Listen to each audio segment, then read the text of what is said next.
So you're telling me that if I was starting out gym and I want to look like Chris Bumstead, I'm not going to do his workout? That puts us in the best place for what most beginners want. You might be surprised at your results. Just like have a plaque over my shoulder if I had that. Welcome back, folks, to Beyond Reps and Sets, our YouTube channel. My name is Adam Chang. I'm a registered physiotherapist, owner of Lift Physiotherapy, and co-host of this channel. And I am the second part of the BRS channel. My name is Clifton, and I am a certified personal trainer going about 5 years now. In this segment, we answer a question from one of our viewers. As a beginner/intermediate, is it better to do a bro split or a full body workout? That's a good question. I think we lean on the same side, but I'm curious to see what we say.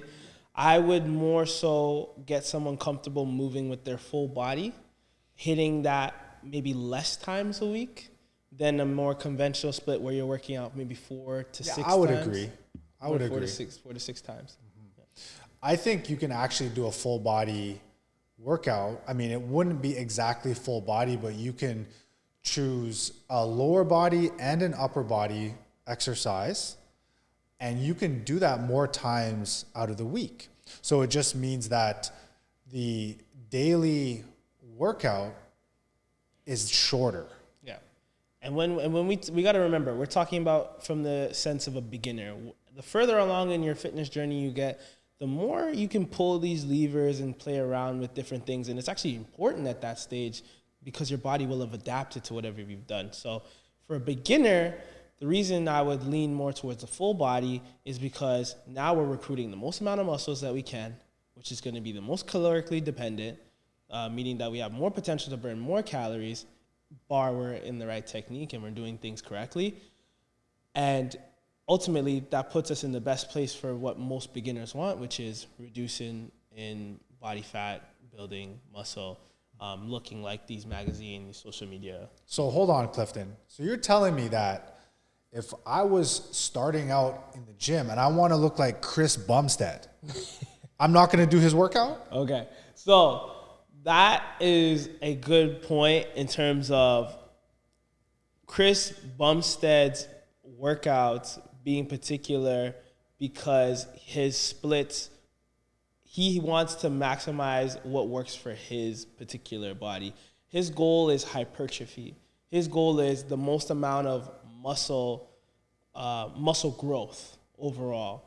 So for most beginners, you want to be picking something that you can be showing up for consistently, that is going to be able to be something that won't overload the body too quickly.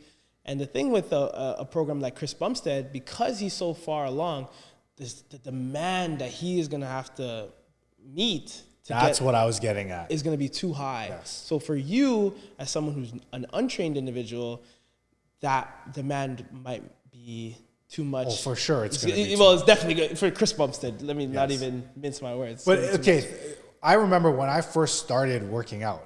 Okay, what did I do? 1999. Probably around 2005. 2005, maybe 04. What I did was I'd go to the corner store or the Shoppers Drug Mart, whatever. I'd pick up a magazine. Okay. Damn, already. A magazine. Okay.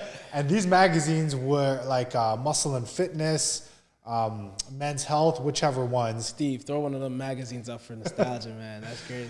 And, you know, the centerfold would be whoever's on the front of the page.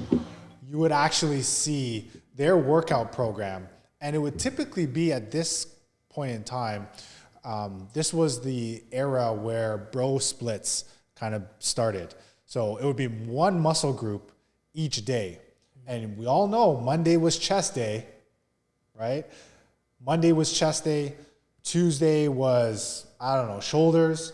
Wednesday, biceps, triceps. Thursday, didn't even get to Thursday because I was tired and I didn't want to do my legs anyways. Yeah.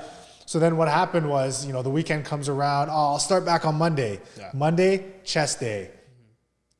What happens is you end up with a muscle imbalance. Yes. And this definitely happened to me. To this day, I'm still trying to get my back to catch up to my chest. Yeah.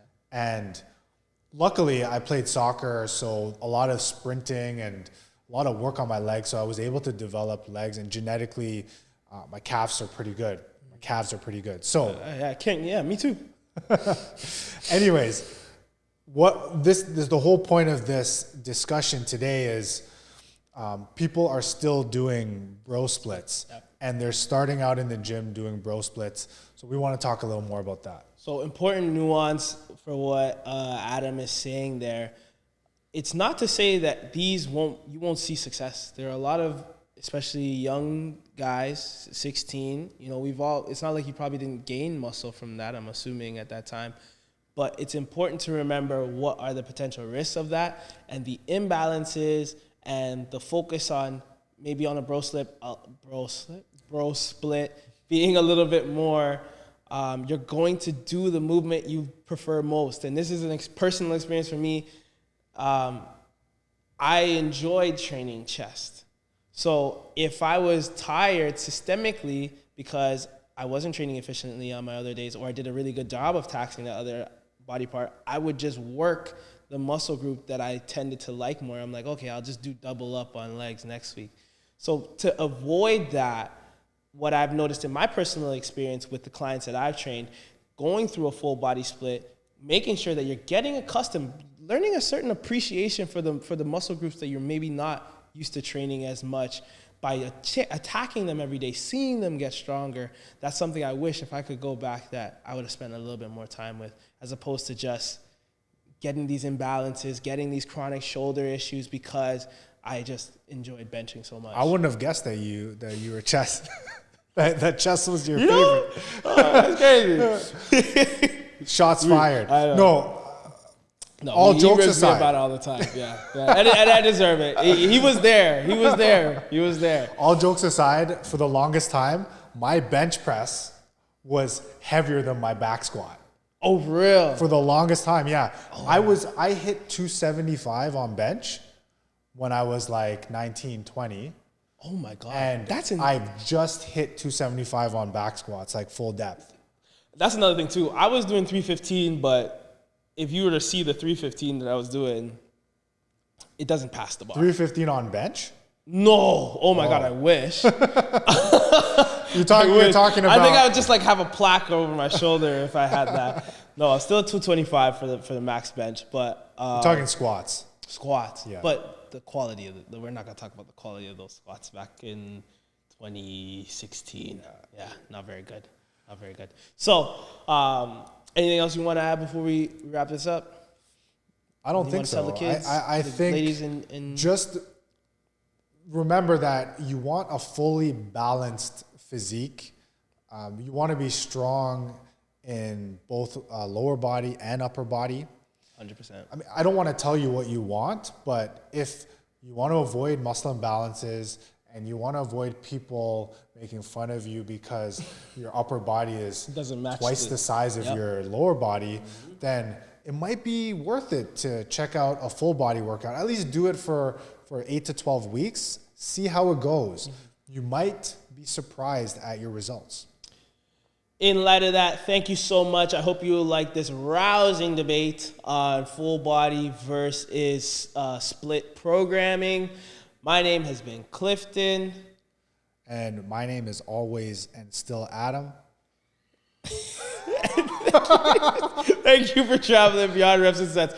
If you know, you know why that's hilarious. All right. Yeah. Did I say it again? Yeah.